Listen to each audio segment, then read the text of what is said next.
Is it there? Get it. Get it. 1268, where you at?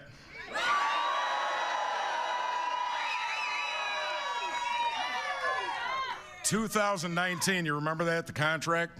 What'd they have slated for us? Okay. But yet you guys still came to work, you did your job.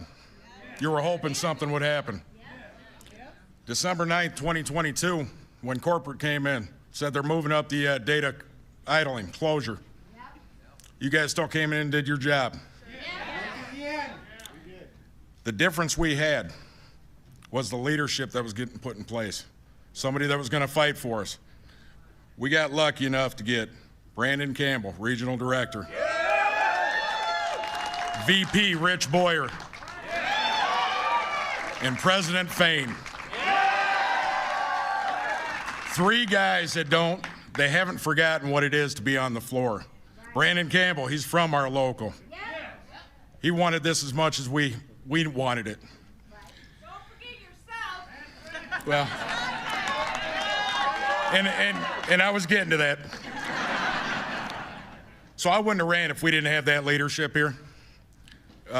With having our back, I wouldn't have ran. There's no way in heck. Knowing that these guys were coming in, I knew we were going to witness history. I knew if Belvidere was going to get product, it was going to happen under these guys' watch, and it did. It's unreal. It's more than what we could have hoped for. So, little background here. 3 weeks in office, I get a call from President Fain's office saying, "Hey, I want you to meet with President Biden tomorrow." Okay. I knew it was a joke. I said, okay, I'll pack my stuff up and I'll head to Washington and go meet with him. No, he's going to be in Chicago. Woo, okay, it just got real. I'm going to meet with President Biden. Nervous as hell. Got out there and they treated me good. Got a chance to, actually meet the man, meet the President of the United States. Unreal.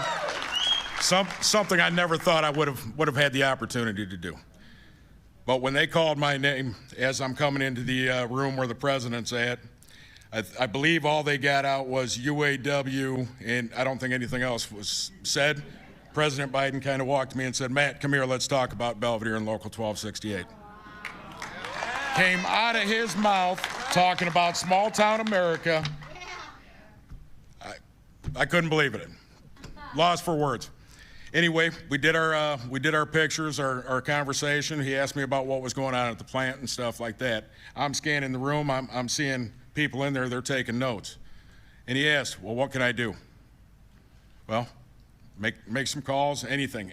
We could take the help, all the help we can get. Well, I saw the notes being taken.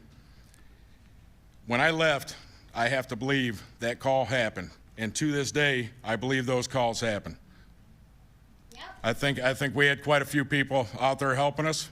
We may never know who they all were. We had our protest or our picketers. We had Sean, Brandon, the whole IEB board, Richie Boyer. We had you guys going out to different locations. Now think about it. The stand-up strike, Sean's strategy. It was a movement that went across the country. It inspired so many people. It inspired the man I get to introduce because he came out and stood with the picketers. He's always been for us, with us. He proved that. So, it is my honor to introduce the guy that you guys have been waiting on, President Joe Biden.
Hello. Some of you don't know.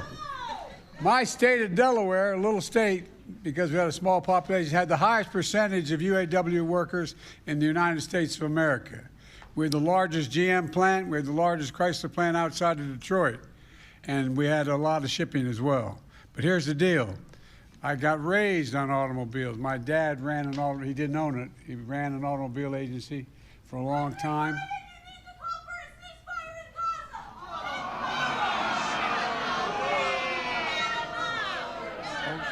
No, let her go. Let it, no,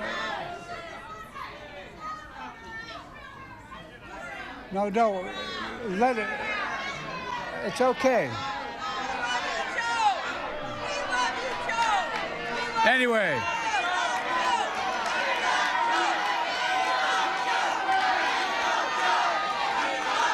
Look, I guess what I'm trying to say to you is, I grew up in neighborhoods where I know what it likes when the plant closes down. The large General Motors plant, as I said, largest Chrysler plant, when they shut down, people lost their sense of pride. Neighborhoods were in real trouble. People wondered whether they're going to stick around, what was going to happen to their families. It's a big, big deal. So this opening of Belvidere again is a gigantic deal as far as I'm concerned.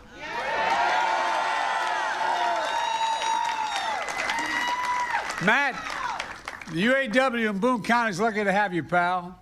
It's good to be in Illinois with so many friends. And Gov, you've done one hell of a job. You work so darn hard to get jobs back here in Belvidere. And by the way, you don't want to be on the other side of this guy.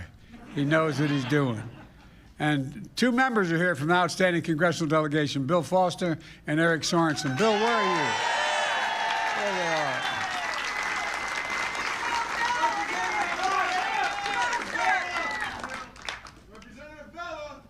Representative Villa. To know he's here.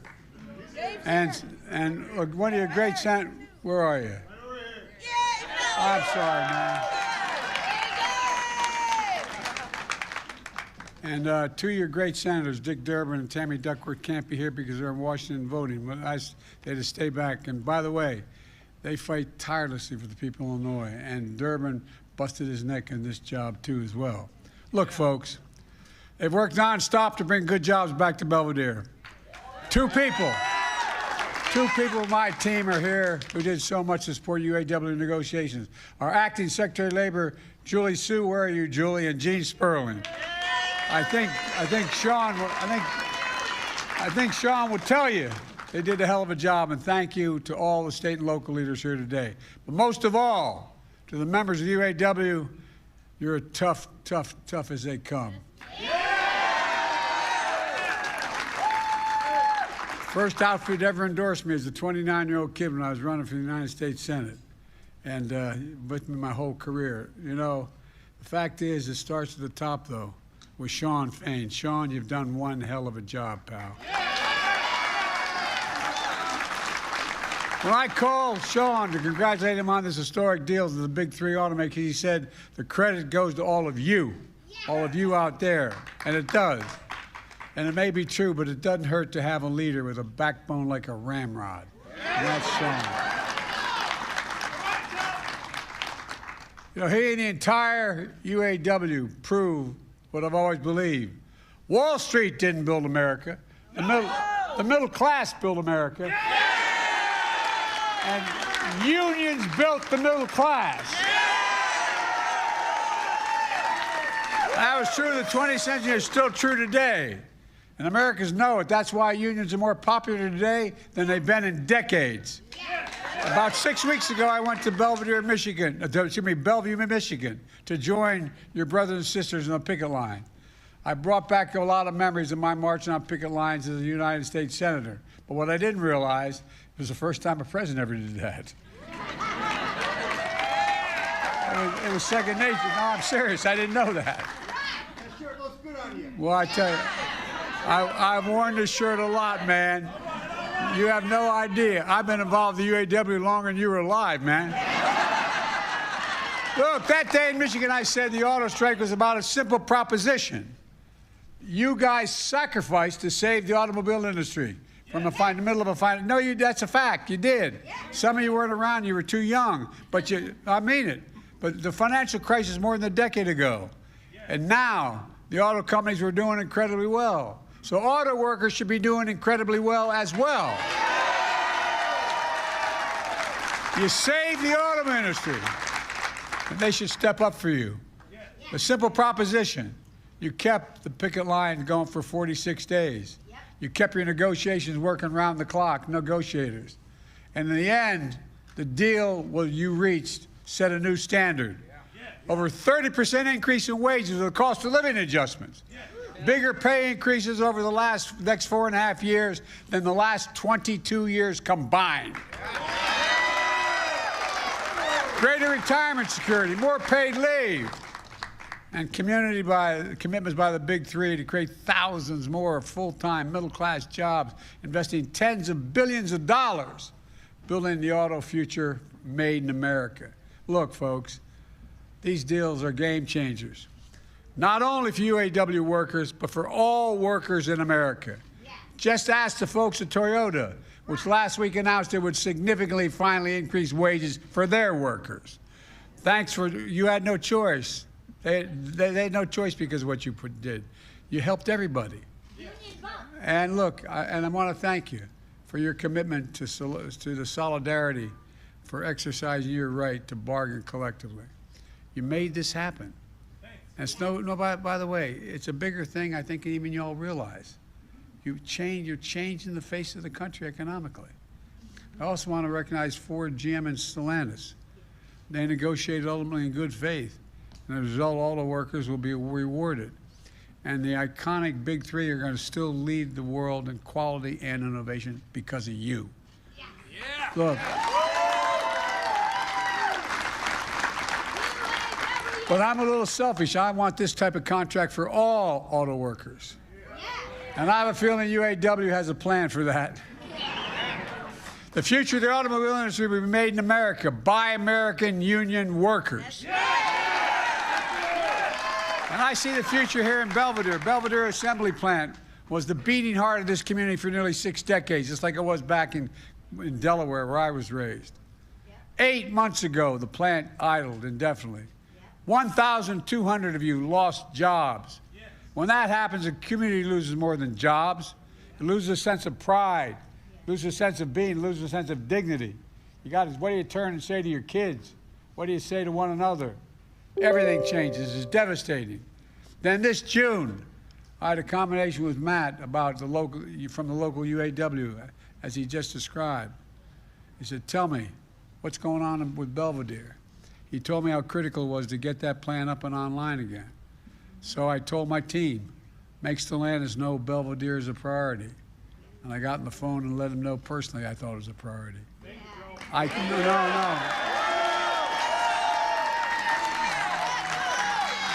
By the way, I can't take a lot of credit for that, but I watched it before. I watched it as a kid. I watched it as a senator. I watched what happened in my community. It changed everything. The state had a lot of other things going, but those folks were hurt badly. I can tell you one thing. It was my priority for you as well as a priority for all of you. That's why I personally brought it up with Mark Stewart, the head of North American Stellantis. Meanwhile, the UAW fought like hell to get these jobs back. And now you've secured nearly $5 billion in new investment to bring thousands of jobs back to Belvidere. They'll reopen that plant assembly, build mid-sized trucks, state-of-the-art battery factory, and a parts and distribution center right here in Belvidere. And folks, I'm fighting for a place like Belvidere because I came as a president determined to put an end to this trickle-down economics in this country. I mean, I'm serious. I'm deadly earnest. For too long, the wealthy and big corporations have done just fine. But the rest of us were cut out of that deal. Look, I see it differently. I don't look at the economy through the eyes of Wall Street or Park Avenue. I look at it through the eyes of the people I grew up with in Scranton, Pennsylvania, and Claymont, Delaware. My guess is that's how Sean looks at it too, the people he grew up with in Kokomo. Look, that view is that American workers are ready to work harder than anybody else. but they just need to be given a shot, a fair shot and a fair wage. That's not too much to ask. You okay? I want the press to know that wasn't me.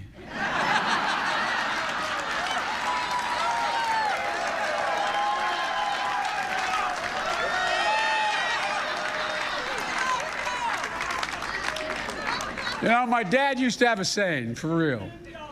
He'd say, Joey, a job's about a lot more than a paycheck.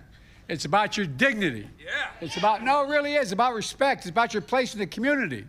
It's about being able to go home and look at your kid in the eye and say, honey, it's going to be okay, and mean it. Yeah. Well, guess what? That's exactly what's happening in Belvidere again. Yeah. With this UAW contract, you'll be treated fairly. You'll get a fair share of what you produce, and you'll get the dignity and respect you deserve right here at home.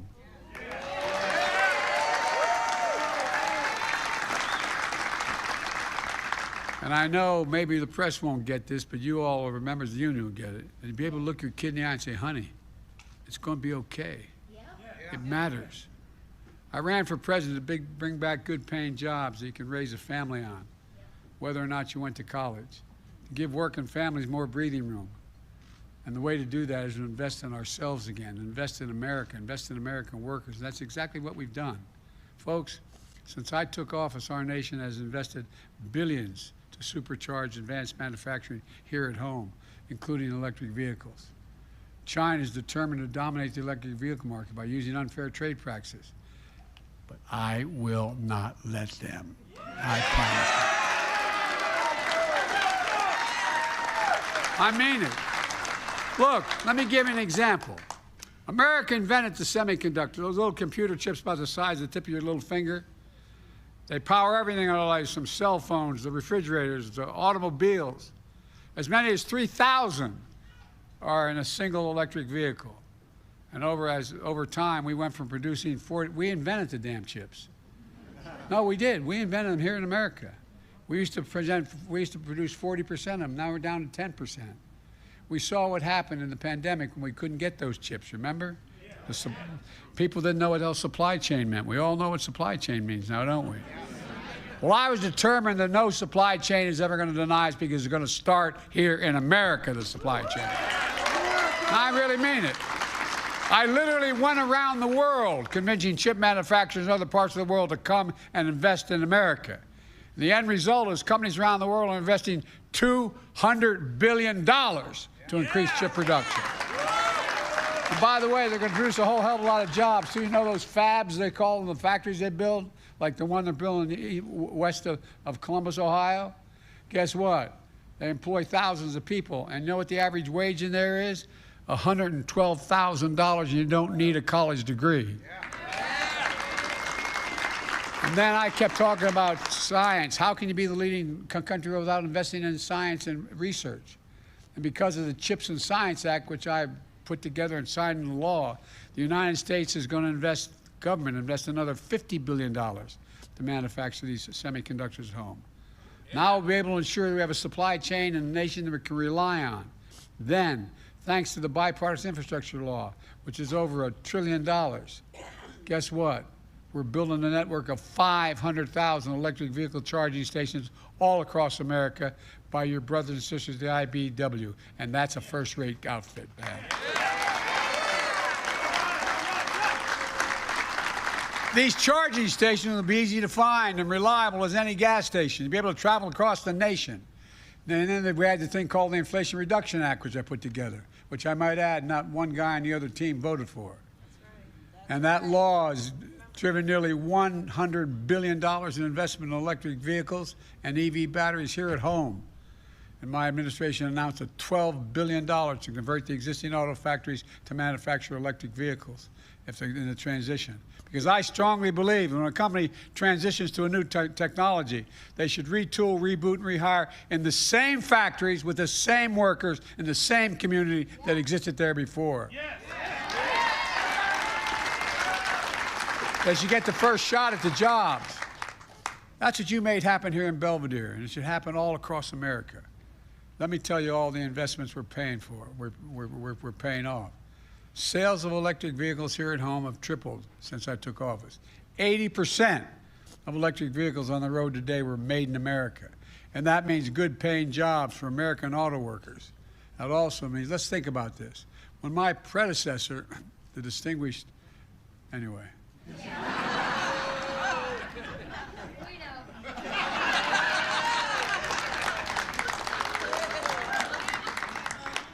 When my predecessor was in office, 6 factories closed across the country. Tens of thousands of auto jobs were lost nationwide. And on top of that, he was willing to cede the future of electric vehicles to China. He said if America invested in electric vehicles, it would drive down wages. It would destroy jobs. It would spell the end of the American automobile industry. Well, like almost everything else he said, he's wrong. And you have proved him wrong. Instead of lower wages, you want record gains. Instead of fewer jobs, you want a commitment for thousands of more jobs. Instead of less involvement and investment, you encourage American automakers to invest $40 billion in the American auto industry beginning now. $40 billion. And then we're going to shut down. Remember my other guy? And here's the difference. When you're in the middle of a fight, I stood and others stood with you shoulder to shoulder on that picket line. My predecessor went to a non-union shop and attacked you. They did! I hope you guys have a memory.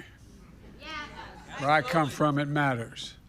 The truth is, if you hadn't listened to him, thank God you didn't. If you listen to him, since I became president, thanks to the investments we made in more than 20 new auto plants have opened across America. 20 new auto plants opened, not closed. And as a matter of fact, more already on the way, and 0 closed. My administration will keep working to make sure UAW has what it needs to outcompete China and everyone else in the world. I've reminded other world leaders it's never, never, never been a good bet to bet against America. It's never been a good, not a joke, not a joke. When we invest in America and Americans, we never lose. Look, it's been true through our history and it's still true today. Folks, you know what I knew growing up. For too long, the economy hasn't worked for working people in the middle class. And again, that's why I'm determined to build an economy to build from the middle out and the bottom up instead of the top down. Not a whole lot trickle down to my dad's kitchen table from that trickle down economics. When we do that, the poor have a ladder up, middle class does well, and the wealthy still do very well, even though they don't pay their taxes. No, they got to start paying more tax, corporate. We all do well and America prospers. And the critical piece of growing the economy is worker power. I'm not just saying that. From an economic standpoint, it's worker power. You know, the agreements forged by Sean and the brothers and sisters of UAW show how collective bargaining gives workers a seat at the table. And when that happens, you ensure your wages and compensation honor your contributions. And your employers succeed as well. They don't lose, they succeed. They do better. They secure the pay and benefits you can raise on family on, retire with dignity. And I might add, the deals you struck show how collective bargaining works for companies as well. Look, the strong relationship between workers and management can mean record profits leading to record contracts. We're seeing it across the board, from UAW to rail workers, to port workers, to Teamsters, to health workers, to writers. Did you see they settled a strike? And you guys are really a harbinger. They settled a strike in Los Angeles. Now you'll be able to see whatever the hell you want to see. But look, it matters.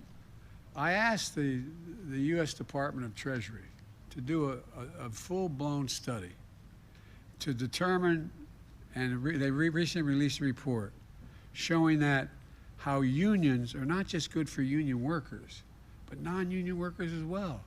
You're right. No, but everybody, for the longest time, you know as well as I do, 10 years ago, the reason we were in trouble was unions. It's the exact opposite. Unions raise the standard across workplaces and industry, pushing up wages and strengthening benefits for everybody, whether you're a union member or not. So let me close with this. Our economy has made strong gains since I came to office.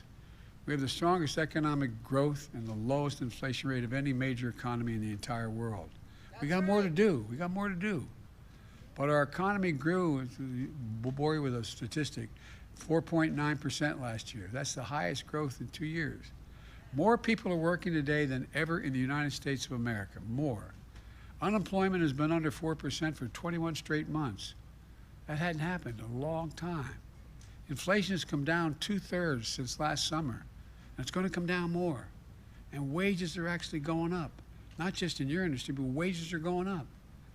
It's a fancy way of saying is median household wealth has grown by 37% since the pandemic, meaning people are better off, 37% better off. We have more to do, but we're finally building an economy that works for the people, working people, the middle class, and as a consequence, the entire country. When you look out at all of you in the communities like Belvidere, I see real heroes of your story.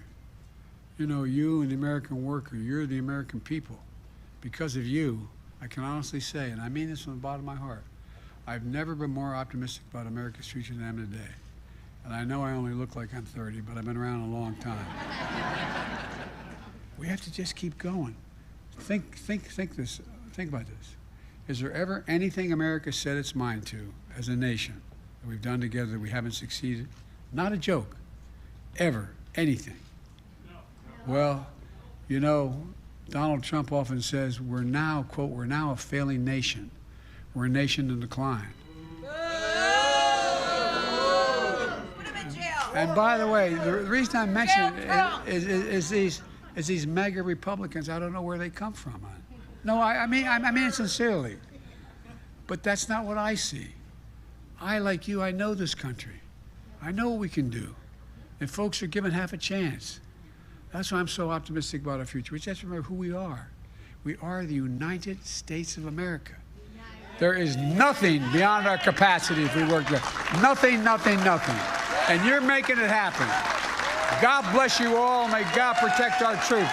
Thank you.